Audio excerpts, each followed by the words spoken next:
ابو ایوب انصاری عنہ نے اپنے گھر میں ایک طاق میں کھجوریں رکھی ہوئی تھیں۔ وہ فرماتے ہیں کہ میں محسوس کرنے لگا کہ کھجوریں کم ہو جاتی ہیں، تو میں نے ذرا نگرانی کی تو میں نے دیکھا کہ ایک عورت ہے رات کو جو میری کھجوریں چرا رہی ہے۔ میں نے اسے کہا کہ تم کون ہو؟ کہنے لگی میں جن عورت ہوں۔ میں نے کہا کہ میں تو تمہیں نبی علیہ السلام کے سامنے پیش کروں گا۔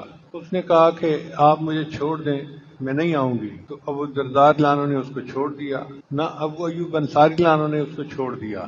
وہ دوسری رات پھر آئی، پھر یہی واقعہ پیش آیا۔ نبی اسلام نے فرمایا کہ وہ جھوٹی ہے، وہ پھر آئے گی۔ اور وہی ہوا کہ تیسری رات ابو جانا نے پھر اس کو چوری کرتے دیکھ لیا۔ اب تو ان کو بڑا غصہ، انہوں نے کہا کہ اب تو ہو ہی نہیں سکتا، میں تمہیں نبی علیہ السلام کے سامنے ضرور پیش کروں گا۔ اس نے کہا کہ میں تمہیں ایک عمل بتاتی ہوں، تمہیں فائدہ ہوگا۔ کون سا عمل؟ کہ رات کو سوتے ہوئے آیت الکرسی پڑھ لیا کرو، شیطان تمہارے نزدیک نہیں آئے گا۔ صبح نبی علیہ السلام نے جب پوچھا بتاؤ بھائی کیا بنا؟ جی اس نے مجھے ایک عمل بتایا تھا۔ کون سا؟ کہ رات کو سوتے ہوئے آیت الکرسی پڑھ لیا کرو۔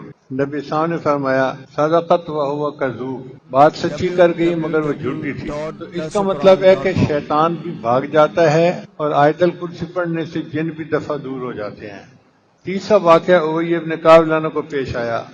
وہ فرماتے ہیں کہ میں نے دیکھا کہ میری کھجوریں کم ہو رہی ہیں، خشک کرنے کے لیے کھجوریں رکھی ہوئی تھیں تو کم ہو جاتی تھیں۔ میں نے ایک رات نگرانی کی تو میں نے دیکھا کہ کوئی بندہ اس میں سے لپیں بھر رہا ہے۔ میں نے اسے پکڑ لیا، پھر میں نے اسے پوچھا اجنیٌ ام انسیٌ، تو انسان ہے یا جن ہے؟ اس نے کہا میں جن ہوں۔ انہوں نے فرمایا اچھا اپنے ہاتھ دکھاؤ۔ تو جیسے کتے کے ہاتھ ہوتے ہیں اس کے ہاتھ اس طرح تھے اور اس پر بال بھی تھے، یعنی انسانوں کے تو بال اتنے نہیں ہوتے، اس کے ہاتھوں پہ بال زیادہ تھے۔ یہ واقعہ بھی ان کے ساتھ اسی طرح پیش آیا 3 مرتبہ، اور تینوں مرتبہ نبی صاحب پوچھتے رہے کہ بتاؤ بھائی تمہارے قیدی کا کیا حال ہے؟ اے اللہ کے حبیب صلی اللہ علیہ وسلم، اس نے مجھے ایک عمل بتایا کہ تم کر لیا کرو تو محفوظ ہو جاؤ گے۔ نبی صاحب نے فرمایا صدق الخبیث، اس خبیث نے سچ بولا۔